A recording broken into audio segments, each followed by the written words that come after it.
From the New York City area, welcome to the Badass Counseling Show, where the master badass himself, Sven takes you deep and gives balm for the soul, baby.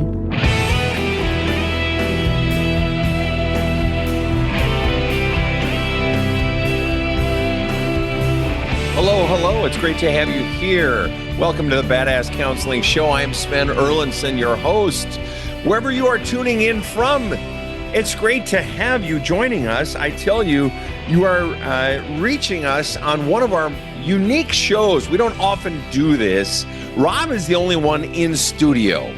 So if you are needing a connection to the mothership, Rob is the connection. Whether you are joining us from Australia or from Austria, we have actually many folks from Austria that join us, or Japan, or from Saskatchewan or Seattle, or all the way over to Boston, where you have just a heap of snow right now. It's great to have you here. I actually am in Durham, North Carolina at the time of this taping, and KC is somewhere up in New England. So we are the diaspora for this taping. Rob, KC, what say ye? I tell you what, the diaspora and the connection, I just feel so worldly. It's great, man. Glad we're all here. I am too. KC, how are you this evening? I'm great. How are you? Lovely. Staying warm? Oh, no, not at all. It's freezing here. I'm sorry. Well, throw another log on the fire, KC. Come on. We need you warm. I'll try. All right. Well, Rob, I know that we have we have two guests this evening, both women, and neither one of them has an accent. So we are going to depend on our listeners' skills of listening to keep the two stories straight. We're going to start with one. Will you start us, Rob, with Taka, please? Certainly. Sven, Taka wrote in and said, I'm done playing nice. I grew up in a home where abuse was normal, bonded to men who hurt me. That wiring followed me straight into adulthood, into a 12-year relationship with my son's father, an extreme taker who controlled me, manipulated me, and kept me trapped until 2 years ago. Last summer, I finally enforced the 50-50 custody injunction he filed against me. I now drive 400 miles every other week just to breathe, to think, to process the trauma bond I'm ripping myself out of, while he escalates every way he can under the guise of what's best for our son. I'm done staying frozen. I want help breaking the chains that keep me obsessing, avoiding, self-sabotaging, and replaying patterns that nearly destroyed me. I refuse to let my son be exposed to this any longer. I'm not here to analyze my past. I'm here to smash this trauma bond, take back my life, parent consciously, and never go back. I'm ready to do the work. I just need guidance to get it right. Taka, welcome to the show. Thank you, Sven, for having me. It's great to have you here. I want to know, you said, you started by saying, I'm done playing nice, and then you said later, I'm done staying frozen. What do you think, in one sentence or less, is the single biggest reason that you've been frozen? I was born frozen. What's the single biggest reason that you were born frozen? What was it about the home you grew up in that caused you to be frozen your entire life?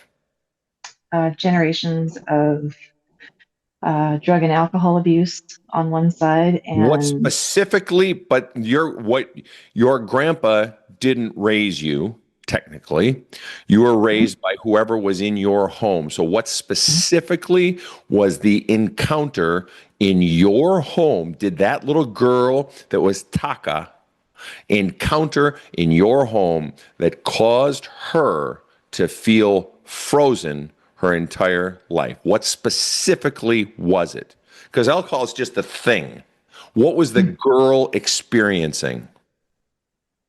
My father sexually abused me from the time I was 2 months old on till I was 10. And my mother was drunk the entire time. Her mom was drunk the entire time. Wow. And have you ever at all, and it's okay if you have, it's okay if you haven't, I'm just asking a straight question. Have you ever at all gotten any sort of sexual abuse therapy for that? Yeah.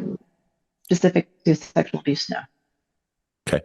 But you have had therapy, it sounds like. And generally, what sort of therapy have you had? I don't know if there's a name for run of the mill, Okay, but run of the mill is good. No, that actually that's actually says a lot. That's good. And that actually leads me to my next question. This was the question that I was most curious about.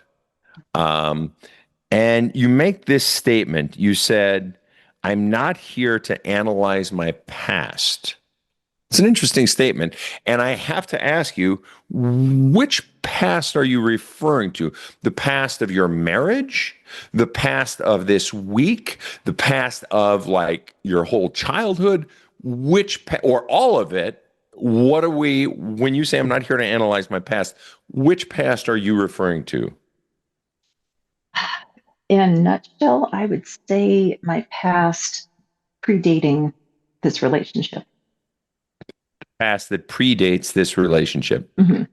Okay.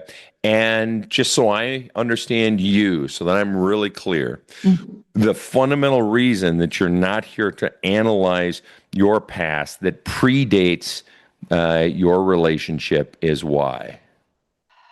I, I feel very strongly that that will come, specifically with you, that will come. Right now, what I need desperately to figure out is what I need to do right now in my relationship and in this custody situation. Not a battle yet, but it will be if I go, one avenue or the other. And my focus is very much on my son. He's at a very tender age, and I'm looking at him to his future and helping him, guiding him to becoming the man that someone else's daughter is going to be in a relationship with. And that's where, now that you know a fraction of my past, it's important to me to send a man out into the world who someone else's daughter isn't going to have to recover from. Fair, fair. How old is your son? 7. 7. He's 7 going on 47. He was born an old soul. You might have heard that. All right. Hopefully he hasn't picked up a smoking habit of a 47-year-old or, working overtime or anything like that. But I'm teasing. Specifically, no, but I'm teasing. Well, that's good. That's beautiful. And so you say then the past will come as far as that stuff that predates the relationship, but that assumes then that you're wanting to or needing to or are open to discussing the relationship itself then and everything since. So basically the last 12 years or the 12 years of the relationship and then since that right up to the present. So basically the last 14 years. And you're basically, what do I do now? And particularly what's in the best interest of my son? So then I guess my question is for you, and I'm going to ask you this, and then I'm going to ask Rob to tell us about Bonnie next. But my question to you is, what is your fundamental question that you have regarding right now? What is the single most pressing issue or equation that you're trying to solve right now? If you were to distill it down to your sort of biggest question that is racing through your head. knowing that I am an unhealed child inside, and so is he, of a different flavor. He being your ex, Not or ex he being yet. your son, which Sorry, he being my son's dad. Got it. Your son's dad. We are not legally married. Right. Which is a whole nother thing. Okay, so he being your son's dad. Got it. Okay. Do I stay or do I go? Do I ride this thing out? I'm frozen. That's That's what my entire intro could have read, is just that I'm frozen. And yet, I'm done staying frozen was a very clear statement in your write-up. So I'm frozen. And so you're trying to decide, do I stay or do I go? That's interesting because I very much got the impression that you had already gone, that you had already left the relationship. I go every other week. I see. And yet I'm sitting here in his house because it's my week on. I'm frozen in indecision. I'm frozen in the journal work. Okay. I can't bring myself to dive in. Right. I haven't been able to bring myself. Yeah, understood. And the reason, well, I guess we're going to hold off on Bonnie one more second. The reason you're not able to dive into the journaling work is what? What is the single biggest fear above all else about the journaling work? I can't even begin to answer that question. I desperately want to. I believe you want to. I want to get in better shape, but I'm right. Or I want to, stop eating Oreos, but I'm so afraid of my life being miserable and wretched if I do. No, I'm kidding. I'm not kidding. And so, okay, then let me ask you this. What is your fear if you go? Single biggest fear in one sentence or less if you go. What is your single biggest fear in one sentence or less if you stay? That's easy. If I go, I lose my son, and my son loses me. And if you stay? There's a high likelihood I'll raise my son in a house that I don't want him to perpetuate into his relationships going forward. I don't want him to be the husband and the father that his dad is demonstrating for him. I don't want him to go out into this world looking for a woman based on my example of living in fear and all the negative. But wait, you won't his dad teach him that, whether you're there or not? He's still young enough, and I don't work outside the home, that I'm able to run interference. Wait a minute, you just said if you stay, your fear is that your son becomes your dad. If you stay. His dad, yeah. Yeah, his dad. How are you interference? That doesn't make sense. But staying means that I'm demonstrating to him the unhealthy relationship that he'll end up going out into the world looking for. But he's going, whether you're there or not, he is going to learn how to act as a man from his father. Wouldn't he? And if you go, wouldn't he learn a healthy, potentially, if you heal, you can heal in either situation. You can do your healing work in either situation. One is harder if you're there. But your son is going to be influenced by his father, it sounds like, in either situation, whether you're there or not. That's true. I mean, you just said, if I stay, basically, your son becomes his dad. But it sounds like he's going to do that even if you're not there.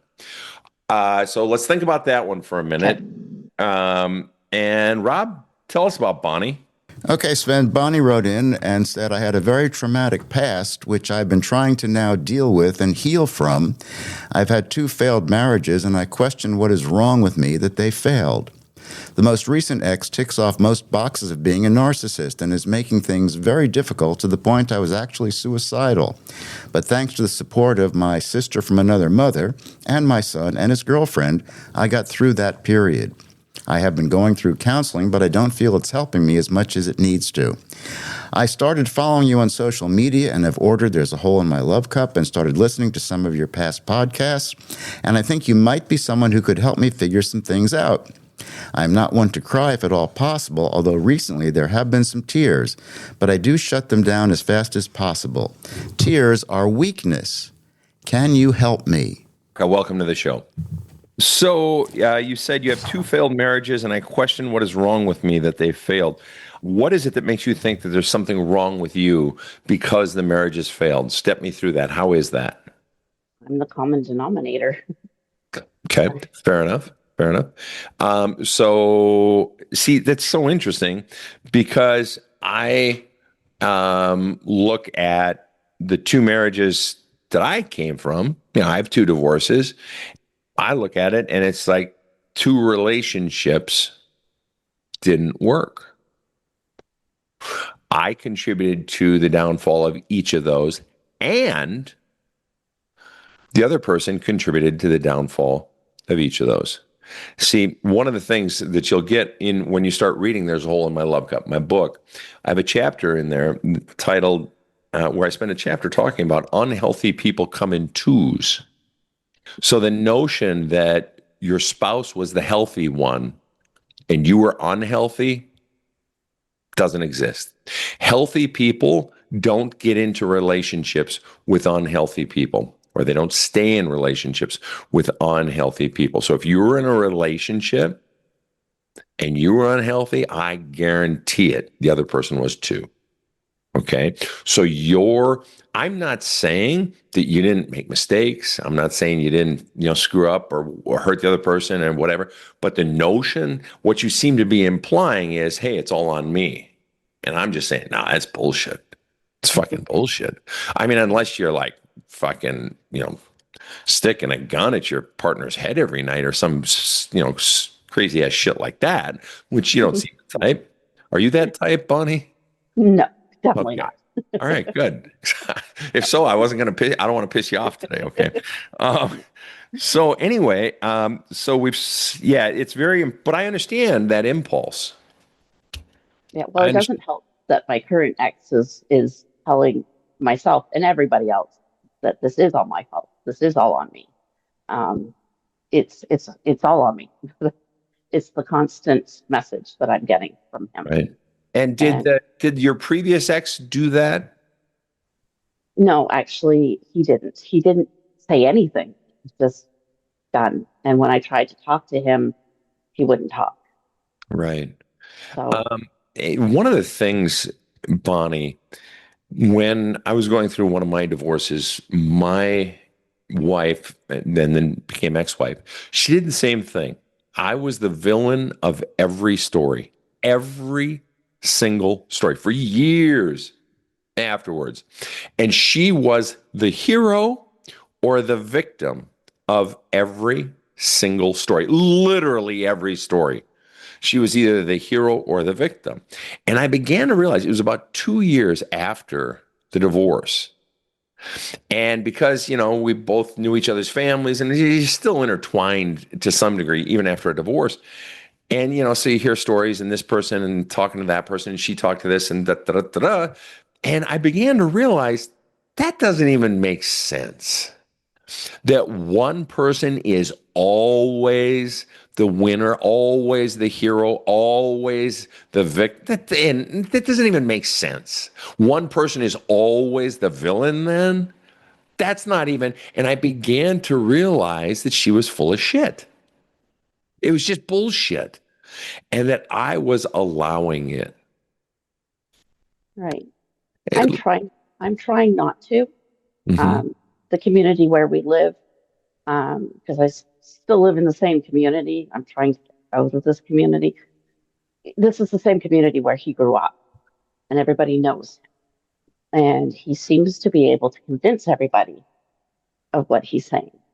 But the real problem, Bonnie, the real problem, and that does suck. So it's like you got the odds stacked against you, and that's not fair. That's not fair.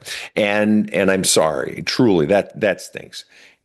The real problem, however, is that his voice is inside of you, and it's inside of you, and it has such an effect because it's not the first time a voice like that has been inside of you. No. You've been getting messages like that probably for a very long time, haven't you? Yeah. You're crying right now, aren't you? Yeah. Okay. Trying not to. Bonnie, I don't agree with you at all that crying is weakness.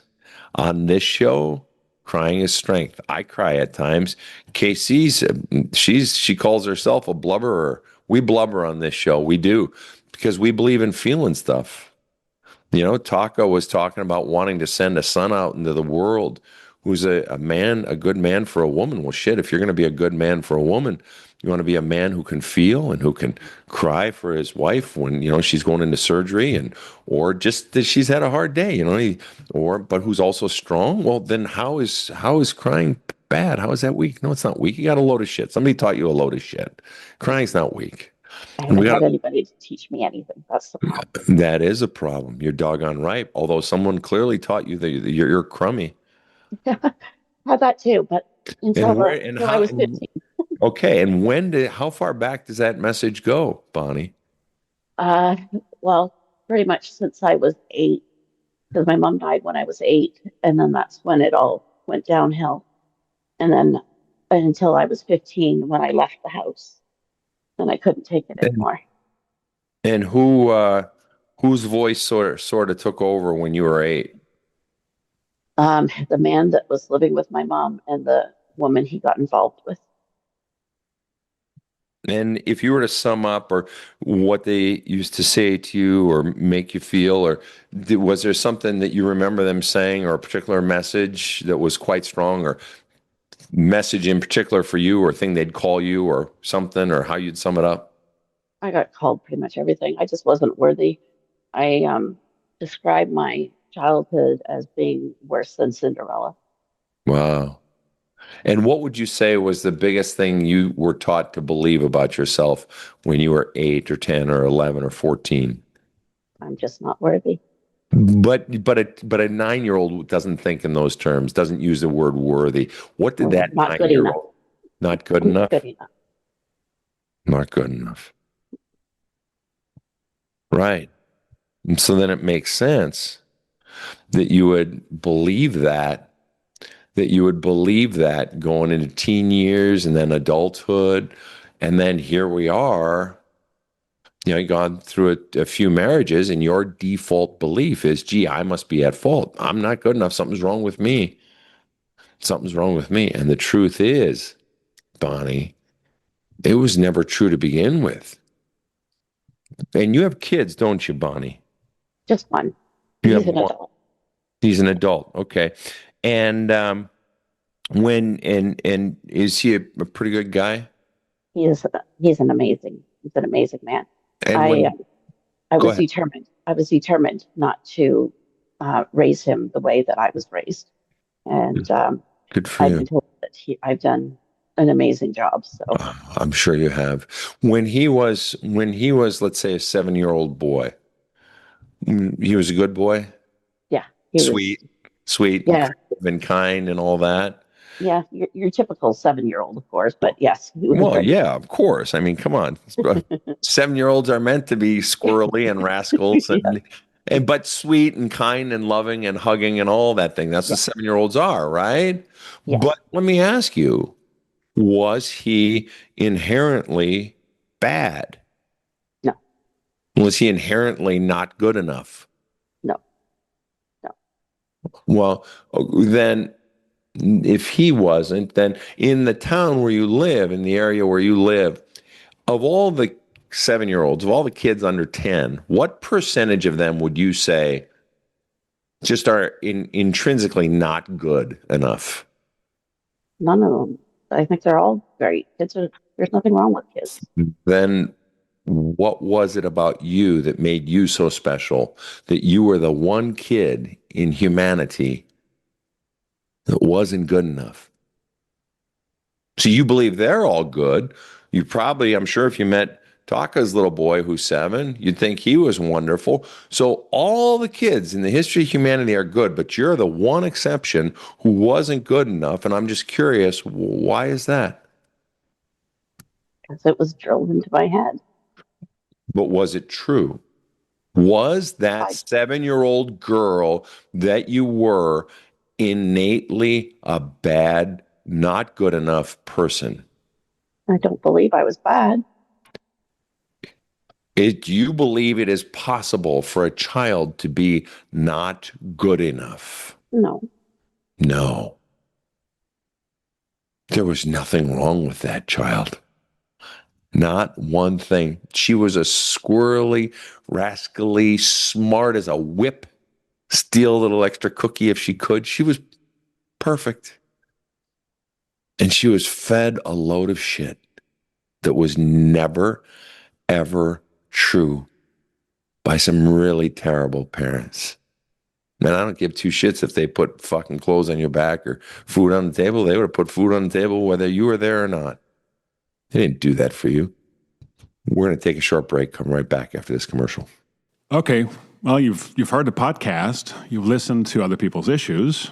Maybe you've studied hundreds of Sven's TikTok videos. Time to stop lurking, face your fears, and focus directly on the one person in your life who can benefit the most from Sven's experience and insight.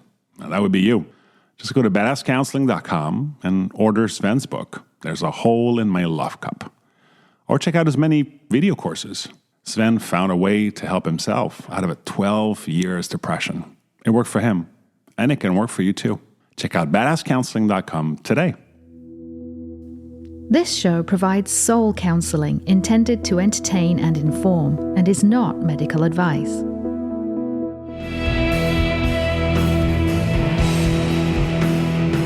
Now, back to the badass. And we are back with Taka and with Bonnie. And I'm going to bring them both in, sort of. We're going to sort of go back and forth between the two. Taka, I want to ask you first, since you and I talked, a few minutes ago, what's going on inside of you? What are you feeling? Give me a feeling word that you're feeling right now, Taka. Like the inside of a blender. And what does that feel like? I feel like I'm ready to go. I'm ready to do something. And give me a feeling word. Ready. Open. Okay. And so as you think about this idea of staying or going, and you've felt frozen as a result of fear. And you have a lot of fear in staying, and you have a lot of fear in going. That's what we were discussing right before I went over and talked to Bonnie. What thoughts have you had on the idea of fear and staying and fear and going? My fear in staying is, for me personally, going back to the lowest point in my relationship in the time that I have stayed with this person, which landed me with, over the last 7 years, and got to its worst about 3 years ago, in a suicidal depression, riddled with anxiety, frozen in fear, frozen in indecision. Health issues came on. You said your fear if you stay is going back to my lowest point, and your fear if you go is leaving my son to raise himself with a man who's a child himself. Is there no way that you can stay without staying in some sort of relationship with this man? Not in the house. But and so the point is that you would have to stay in the house? He's absolutely unwilling to do any less than 50-50 custody. And I'm struggling to understand why that requires you being in the house. It doesn't require that. I loathe the idea of the thought of taking myself away from my son. Okay. For the time that I'm not in the house. Hold on. I'm not understanding. Okay. So when you say away from your son, do you mean, like you mentioned 400 miles away? Do you mean that? Or do you mean just a separate residence and your son goes 50% here, 50% there? Like a 5225 or something like that? What are we talking about here? Anytime that I'm not with them. Oh, okay. So when you talk about going, you don't mean like I'm leaving my son for good, or like I'm moving 400 miles away. You mentioned 400 miles away. So forgive me, that was sort of stuck in my head. You mean like getting an apartment on the other side of town, and my son's and spends 1 week with him, 1 week with me. That's what you're referring to. Is that correct? Yes. Okay. I got you. And so then let me ask you this. If you were to be totally honest then, which I'm sure you're being, of course, what percent if you were being totally honest, in the idea of doing 50-50 custody with your son's father, what percent do you struggle with being away from him because of your personal struggle, and what percent do you struggle being away from your son because you feel it's bad for him?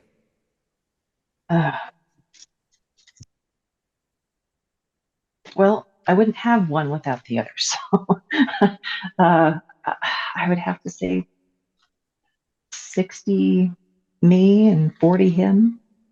And what specifically is the your shit that we're talking about here? In one sense or less, what fundamentally is your struggle in being away from your son? Oh, let's see if I can make this really short. And then, Bonnie, I'm coming for you next. So you better saddle up here, Tiger. Oh, great. I have to say, I hate to use canned terms, but stopping the generational curses. But specifically what?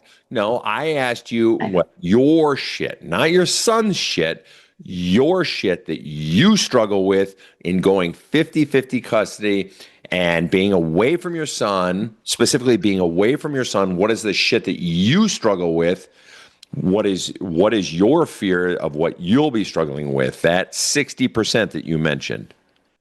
What my son will be struggling with is the fact that and this goes into my past, I managed to find my father in his dad. So I would be leaving my son with a younger version of which I'm going my to dad. now. Are we talking? I'm going to assume that your son's father is not a child molester like your father. We're not Correct. referring to that. Otherwise, he would have never gotten. You would have never allowed him to get 50-50. So when 100%.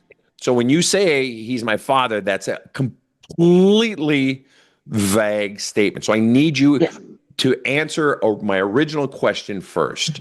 What is it about your shit that you would have to deal with? You've told me you're talking about your son, but what is the 60% of your shit that you fear having to deal with if you were away from your son? What would be your personal struggle about you, your stuff, not your son's stuff, your stuff?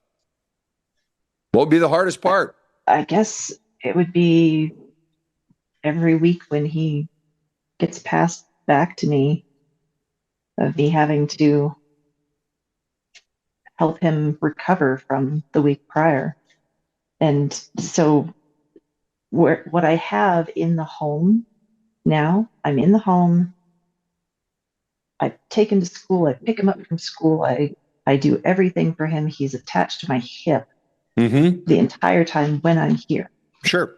When I have been going away for a week, I can tell, we video chat, he's completely shut down. And when I come back, he lets me know that he doesn't want to talk to me during the week because he can't talk in front of his dad. He can't open up. He has to completely shield himself when I'm not here to be his protector, his sounding board. Understood. Let me ask you this. What is your son like when you are there, when he is around his father, when you are there? He's a different kid. Again, when he is there, when the father is there. He either doesn't interact with his father, or he turns into, I don't even know how to describe it,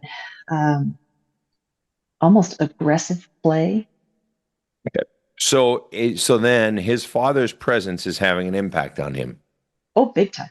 So you are not sheltering him from his father. Bonnie, I want to go over to you. I want to know what exactly you want to know. How to get over being afraid all the time and feeling unworthy. How to get over feeling afraid. What would you say your biggest fear is in one sentence or less? Sum it Right. all up. Right now, running into my ex. Running into your ex, you said? Right now, yes. Yeah. Understood. And being judged and being judged by him or in general? in general. And then is that your biggest fear in life? My biggest fear in life, I think, is not being good enough. But you already believe you're not good enough. Yeah. So what are we talking about? Proving that true, you mean? Yeah. I'm afraid of of letting my son down. But your son lives on his own? Yep. And so in what way would you let him down? What does that mean? Not being there when he needs me. Not being good enough. Not being enough. Can I tell Not being enough. Can I tell you the thing that your son wants you to be more than anything? He wants you to be healed. He wants you to just be strong and not the kind that's pretend strong.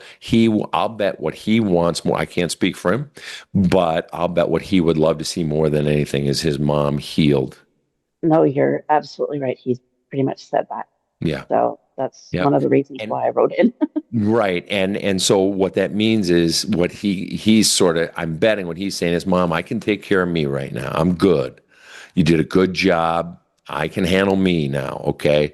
Just please heal yourself. And the thing is, all your fear and all your fear of being judged and all the fear that you've lived with and being suicidal at one point. And I've been there myself. I went through a 12-year suicidal depression and an attempted suicide, and I have the marks up my forearms to prove it. So I've been there. I get it. Okay. Go ahead. I had never been there until recently. And everything that I've been through, and I mean, I've been through a lot. I had never, ever been there until I had to go through this separation. And it just got too much. And I had pills in my hand, and I was just about to take them. And I swear God had my sister call me right at that moment. And that's the only reason I didn't swallow them. Wow. And then I took them back to my doctor and said, I can't trust myself with these pills.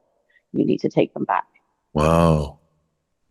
In going into yourself, you said you're reading There's a Hole in My Love Cup. Yeah.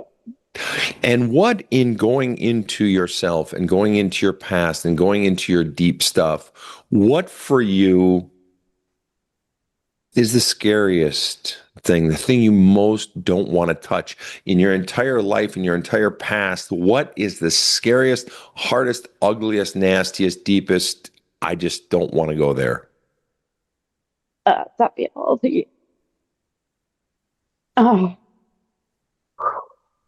that would be all the sexual assault, molestation, whatever you want to call it. When did the sexual assault and molestation happen? Pretty much right after my mother died. From 8 years old. And that was the man that your mother was involved with? No, somebody else. Who? It was somebody else's. It was a babysitter first. And the man that was raising us walked in when he had his hands on me, and he threw him out, but he gave me the strap. So I believed it was my fault. Wow. And then my brother started and other babysitters. So I never said anything because I always believed I was doing it. You believed you were doing something wrong? Wow. He gave you the strap. He didn't protect you. He threw the guy out, but he blamed you for it. Yeah. Worse. I mean, as bad, worse. I mean, who can say? Terrible. My God. So you've lived with that shame and blame and guilt, self-hatred. Oh, God. Yeah. But I did finally report my brother. I did take him to court. You did. And what made you decide to do that? Well, because my younger sister's not the one that called me recently. I got too many siblings. She likes to play the victim and, get people on her side all the time. And she poked somebody one too many times. And they said, you know what? I couldn't do anything back then. I'm going to do something now. So I'm going to go to the police and tell them what your brother did to your sister. And she called me up and she was freaking out. How could they do this to me? La, la, la, la, la. I was like, what are they doing to you? This has nothing to do with you. This has everything to do with me. And I decided that's the end. I'm not doing this anymore. I'm going to just go and report it myself. Wow. And so I did. I did. And long story short, it took a couple of years, but he was eventually convicted because he pled guilty. But they still believe that he didn't do it, even though he pled guilty. Anyway.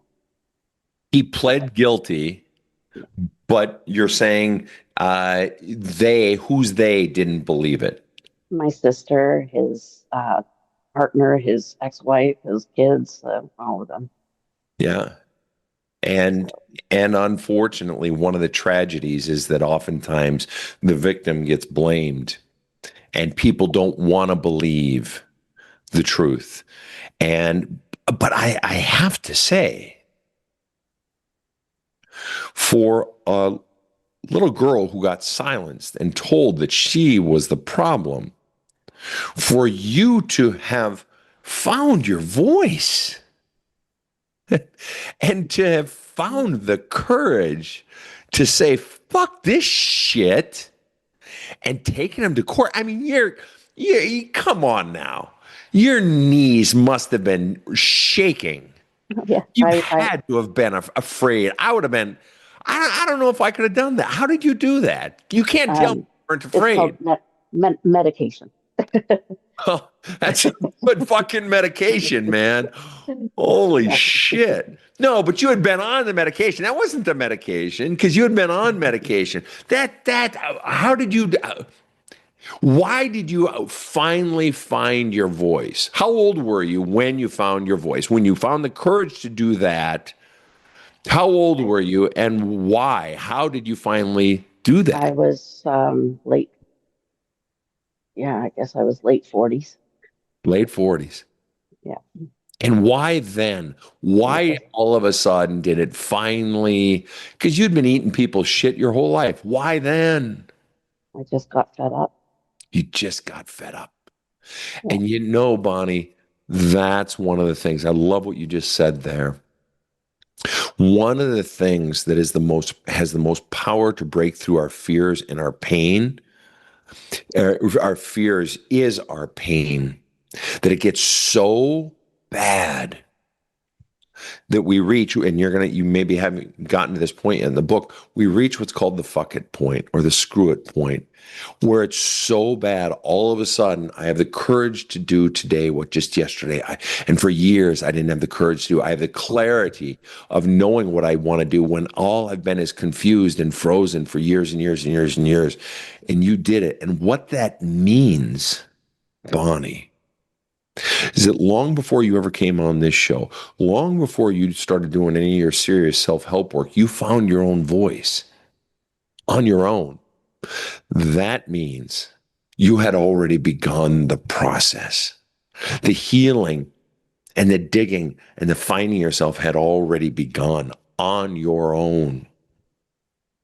That's very hopeful. That's huge. Guess I didn't realize it.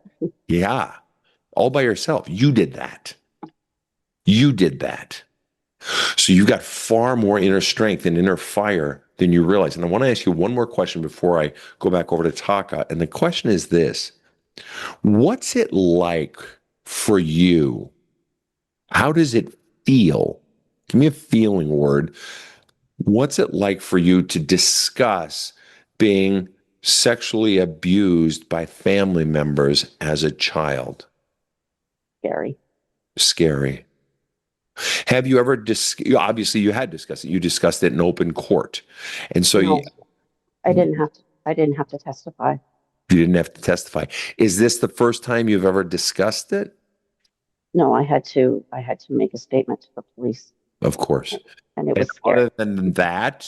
Other than that time, is this venue the first time you've ever discussed it? Yeah, I talked about it in counseling. You have talked about it in counseling? Mm-hmm. Yeah. Yes. Okay.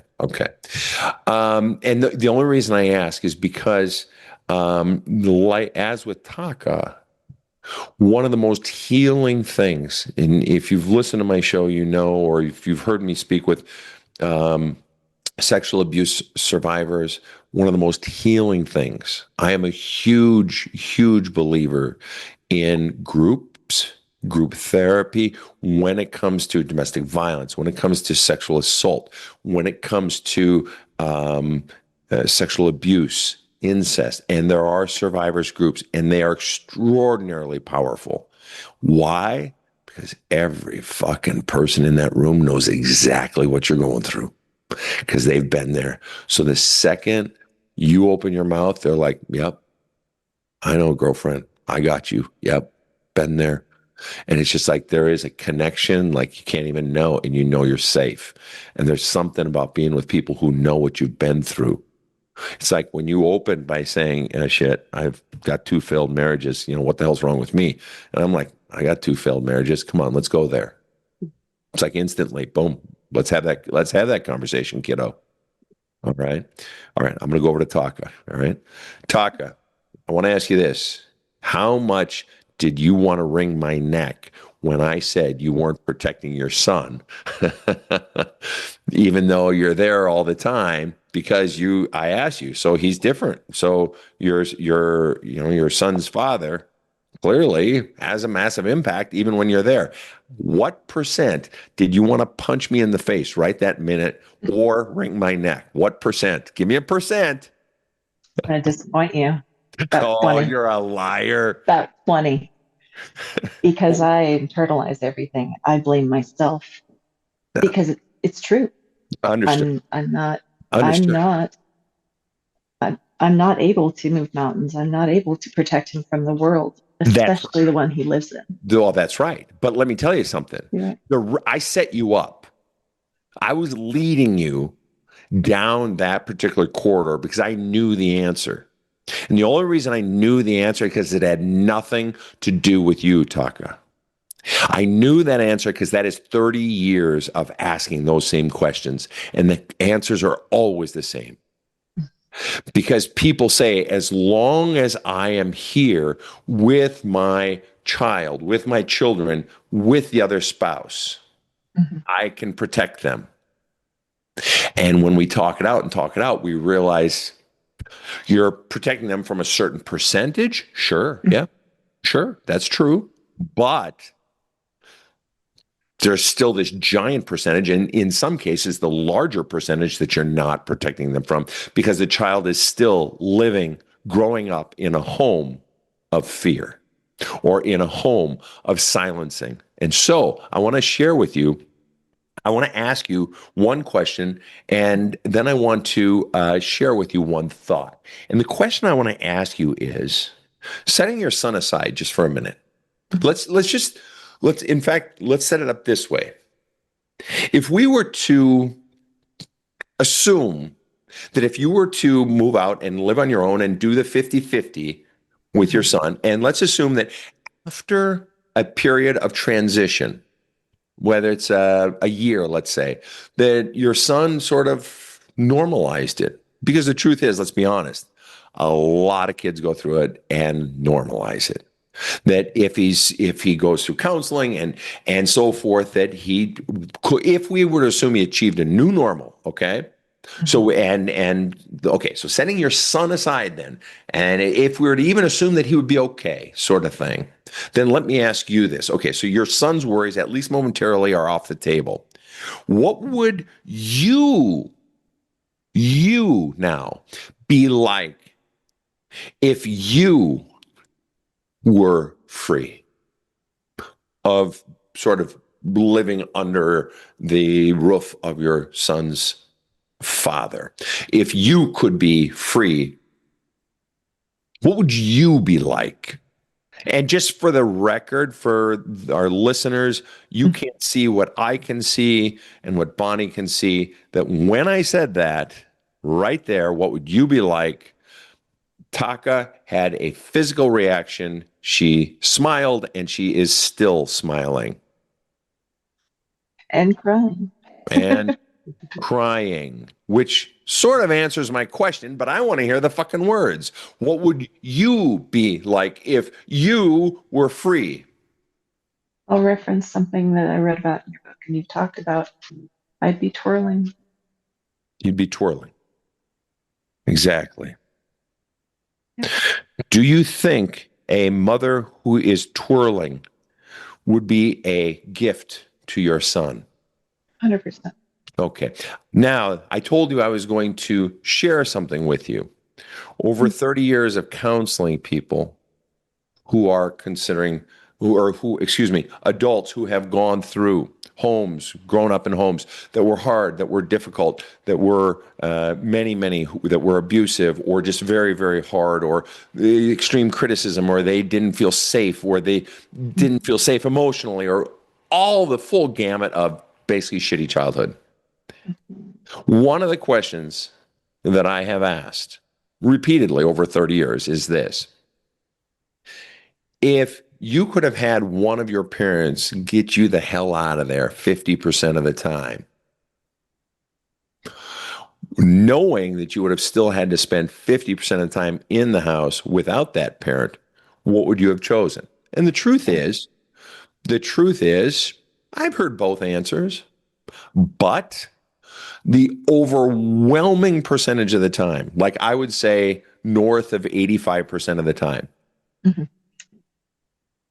my adults who lived through it say, I would have loved if mom, or in some cases it's the opposite, if dad had gotten me the fuck away from her, or if mom had gotten me out of there. 50% of my life being peace, of feeling safe, of and we'll say in your case, the mom, of my mom being happy. Do you know how much guilt I have being an adult, knowing that my mom basically was miserable for 20 fucking years, and it's on me, and she did that for me? So that's another side of it. That now, at some point, your son is going to either hear or figure out that it's his fault that you're miserable. Sven, he already is. He has been for years. He what? He has been telling me to leave, that it's his fault. All of this, he's been telling me for over 2 years. He's telling you it's his fault. Yes. This 7-year-old believes it is the 7-year-old's fault, and he has been telling you this since he was 5. It's my fault. You're miserable, mommy. That just started about a year ago. But he's been telling me to leave. So just so I'm clear, the very generational trauma you're wanting to break is now being carried on in a 6 to now 7-year-old child. Is that correct? What is the real fear that you have in leaving? Come on. What is the real fucking fear? Oh. It's not your son. Your son wants you out of there. What is it really? Because I think you're using your son as a cover. I think you're afraid of something else. And I could be totally fucked up. I could be totally fucking wrong. But I think you are using your son as a cover, because even a 7-year-old child knows that you need to get the fuck out of there. He wants to go with me. That's the difference. He's told me. And he'll get to go with you 50% of the time. 50% of the time. But he's a child. It's not his decision. I want to know what you're really fucking afraid of, because you're not protecting him in the home. And you would Finally, get I to guess. finally be free, and he would get the living and breathing example of a mother who is happy and free and alive, assuming you had the balls to do the fucking real healing work. He would get it, he would see what a happy and strong woman looks like. All right. And so I want to know what you're really afraid of. Are you afraid of living without a man? No. Okay. Are you afraid of being alone with all those voices inside of you? I want to know what happens inside of you when your son is gone 7 days for 7 days. I want to know what happens to you, inside of you then when it has nothing to do with your son. I want to know what percent you are using your son as a fucking comfort blanket. Honestly, those things, I know exactly what they are. What are they? I'm afraid of those things, not just passing them on to him, but me not being able to overcome them. It's the things that started. See, my abuse started when I was a baby. I grew up knowing that that was normal. Believing that was normal, not knowing, Yes. believing that was normal. Yes. I didn't know anything else. You didn't know anything else. Nope. And of course, I figured that out. Yep. But that means you are raising your son in that belief system.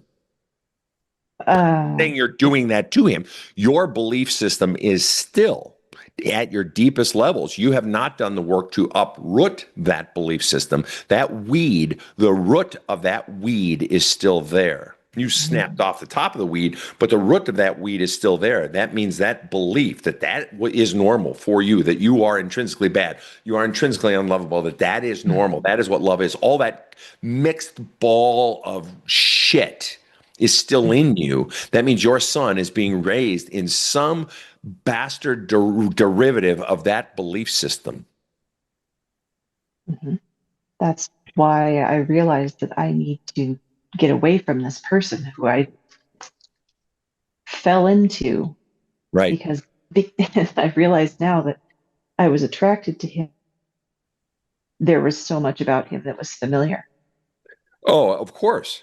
And that's why if we don't do the healing work and the deep, ugly shit, we just repeat it because it's familiar. But also, we lack the ability to draw boundaries because we think so little of ourselves. You're obligated not just to yourself, you're obligated to your son because that belief system, and this goes for you too, Bonnie, but to your credit, Bonnie, you're fucking zooming right up there, fuck along. Mm-hmm. You're zooming along, Bonnie. All right. Now you need to get serious and, begin to really more serious. Attack, going further because you got the brass balls to go into your shit, Bonnie. And I admire you for that. And, and she's, Taka, you're just at an earlier stage of it, but you owe it to your boy, you owe it to yourself. And it is impacting every single decision, including your ability to just have a boundary, your ability to come unfrozen, to not have fear rule your life. And that fear is absolutely driven by that belief system that got set in place when you were 3 months old. And all of the feelings that are inside of you, not the least of which is rage, hatred, for your mother for not protecting you, for your father for what he did, the longing for parents who were not parents, just so much. And the thing is, you fear it can't be healed. You fear it can't be solved. And I understand that. And I have clients all the time where that is their exact fear. And that's why they don't want to touch it. And I'm telling you, as a matter of absolute fact,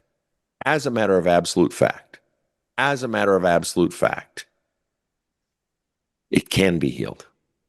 Yep. Absolute fact. But it is a scary road. It is a hard road. It is a treacherous road. It is an ugly road. It's not a road that has to take forever. I do not believe that healing is a lifetime journey. I don't believe that. But it's a scary fucking journey. Oh, yeah. You betcha. But I'm telling you, there are pros out there who specialize in this shit, and there are groups. And when you are ready, and there's no rush, when you are ready, this can be attacked, and it needs to be attacked. when you are ready. And there's no Absolutely. rush. When there's no rush. But you came on asking for help for now. What do I do now? You didn't want to go into the past. And so I largely left it alone. Okay. But regarding now, I'll tell you where I stand on this, and you have to make a decision for you. First of all, you are deciding every day you stay in this situation. That is your decision. You are already deciding. So in a way, you don't have to make a decision. You've already decided for today. And I'm betting for tomorrow, you've already decided because you're going to choose it again tomorrow. And that's okay. It's your decision. But the mere fact that it's not settled inside of you says this isn't your decision. That this isn't what you most want. What I'm betting is, and if we had more time, I would go into guilt, and the guilt that you would feel in leaving your son, 50% of the time with his father. But as I mentioned, your son, I would be willing to bet if I could ask him percentage questions, if he understood what percentages are, although if he's 47-year-old at heart, he clearly understands percentages because he's already got a smoking habit and he's working overtime. Oh, yeah. Right. But the bottom line is I'd want to ask him what percent does he actually feel safe even when you are there, and what percent, and dive deeper into him. But it's not his decision. You're the parent. We don't wait for the child to make the decision. He's a child. He can't make this decision. But the bottom line is the big tell for me was when I asked you, what would it be like if you were free? You said I'd be twirling. I talk about in the book, and you smiled, and you were still smiling and crying, and that's the release of the energy that you would be free. But you would have to, it would take courage to do that, and commit to getting your son in counseling, and getting you in counseling, and letting his teachers know what's happening, and so forth, and keep that company of sort of angels around him, supporting him, so that he has regular ritual and so forth in his life. I want to bring KC in. KC, are you there? First, I want to applaud both of these women for having the emotional intelligence to protect their sons and want to model emotional health for them. So give yourself a little credit for that. Humans, and this is for Taka. Humans, I think, innately feel trapped in situations when they're in situations like the one that you are in. I think you are totally ready to go. I think you are so past ready to go. And the pain that you're feeling and everything you're going through is just going to get worse with every day that you stay. And the fact that you had suicidal ideations and, maybe attempts or whatever you were alluding to, is not ultimately the right thing for your son, right? We don't want you to get so far past healthy that you end up taking your life and then he is stuck with his father. And you are right to think that if you stay, you are modeling this kind of behavior and this treatment of women for your son. And he is right at that age, almost about the same age that I left my abusive partner of my oldest daughter, where he's starting to realize that you're unhappy and notice those things, and that's not good. The whole time we've all been talking about he's going to get 50%. We're just assuming that he's going to get 50% custody. Have you spoken to a lawyer that's told you that? Yes. It's already in stone. It's already written. Oh, it's written that he gets 50%, even though his son is feeling his abuse and shutting down. I mean, do the courts know that? Did you tell them any of that? No, and it doesn't matter. He's too young. There's no physical abuse. Right. They don't.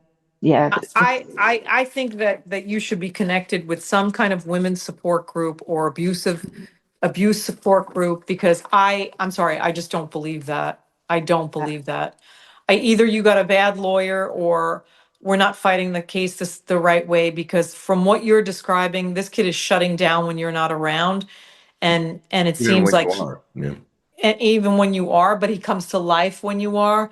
And it seems to me like that is abuse, and courts do recognize emotional abuse nowadays. It's not just physical abuse. And I'm happy to help you find some kind of support group. Bonnie is just dying to say something, so I think we should let her jump in because she's just jumping out of her seat. Go, Bonnie. Because I just because I've been there, done that sort of thing. Do you in the U.S. do you have children's lawyers? Yes, Get one. her When son could be appointed a lawyer. You're right. yes, Yeah, that's why push she for needs to talk to a professional group that specializes in abuse. I mean, it's just, if you haven't done that, you need to, because we're all just assuming for whatever reason, this guy's going to get 50% custody. To me, that doesn't matter. Your son is already in an abusive situation, and for you to get out of that situation, you're at least taking him completely out of the situation 50% of the time. That's what I was saying, right? Right now, he's using you. Your husband is your significant other is using the child to gain control of you. And once he knows he doesn't have control of you, you might be surprised to see him let you have 100% control, 100% custody of the child, because he might not even want custody of the child once he realizes he's lost control of you. Yeah, that does happen sometimes where if a child's being used as a pawn, once that other parent actually gets 50%, sometimes they actually slowly but surely end up not even And wanting. it needs to, yeah, and it needs to be said to the courts that he's using the child. Okay, because that's another form of emotional abuse. These are all forms of emotional abuse. Oh, on to Bonnie, Casey. And I can start if you'd What like. I want to say Oh. to Bonnie is that, we started this whole thing out by you saying that your emotions make you a weak person. And Sven and Rob know who I am. Okay. And I am the most emotional person in the universe. I cry all the time. And I've said it on this show a million times. I consider my depth of emotion and my willingness to cry and sometimes uncontrollably a superpower. It has helped me in my life for people to understand that I am real and I Yeah. am here, and it has endeared people to me. Yeah. So don't be ashamed that you're a crier. You lost your mother at a very young age. And then in your formative years, you were abused. And so I understand that you don't know that that's your superpower. But I hope that if you gain anything from this show, it's that you need to rewrite the narrative surrounding who you see yourself as, because you're a wonderful woman. It seems like you've had a successful life and you've raised a beautiful man. And if your weakness and fault in this world is that you're too emotional, quote unquote, I mean, I want to be friends with you. Okay. Me too. And and And I you're want to. both so brave. You're both Yeah, just you really you brave are. women. And in regarding that bravery, Bonnie, I want to say, I bet you don't think of yourself as a leader, Bonnie. No. But one of the things I tell guests when they come on our show, when we have two guests on a show, is our booker, Kate, does a lot of our bookings. And when Kate books our show, because of the way schedules work out for our guests and so forth, she can't really book based on what a person is writing in about. So we don't group people together based on issues. And oftentimes we don't know what the deeper stuff is or what's going to come out in a show. So we had no idea, really. You don't indicate in your write-up that you were sexually abused from age 8 on. That came out on the show. And so we didn't know that. And I'll bet you didn't know either that when you came on, from where I'm sitting, you're having gone through that, your freedom in talking about that to the degree that you did, you're having already gone to court and taken your brother to court and gotten an admission of guilt out of him. All of those things made you a leader today, because we just happen to be having another guest who hasn't talked about it, who decidedly says, I don't want to talk about that right now, which is totally fine. But here she is with this strong woman who found her voice without a therapist, who found her voice and stood up to her attacker in the court of law, even though you didn't have to testify, which is great, but you could still have your story heard. And you did that all by yourself. You were a leader on our show. You led someone who needed your strong example. And if the day comes when Taka is ready to do her work, and it's okay if she's not, nothing wrong with that. But if that day comes, she has your strong example because now she has met one other person, one other woman who went through something very, very similar. Childhood sexual abuse from a family member. It's like, I bet you never thought about yourself as a leader in that regard, Bonnie. Is it safe to say? I always said that everything happens for a reason. There's always a reason. And I always wondered why I always went through everything I did. And I question it, and like, because I am spiritual and whatnot. And I always wonder, like, okay, God, why are you doing this to me? Like, and every time it's like, okay, now why? So maybe this was it. I don't know. Well, let me ask you this. What did you, and I've got one more question for each of you, okay? And this is my question for you, Bonnie. What did you get out of listening to Taka? Actually, I was listening to Taka and I'm like, oh, I just really want to help her because I've been there. It's like, yeah, okay, I can tell you lots of things. So, and yes, I could relate as well to the sexual abuse. So, so yeah, I guess. Fair. And for you, Taka, what was the takeaway for you in listening to Bonnie's story? I just want to reach through the screen and hug her. I do. I think you're amazing, and you give me hope. You give me strength, and you help light the fire under me to do the right thing. I mean, you're just that much farther ahead of me.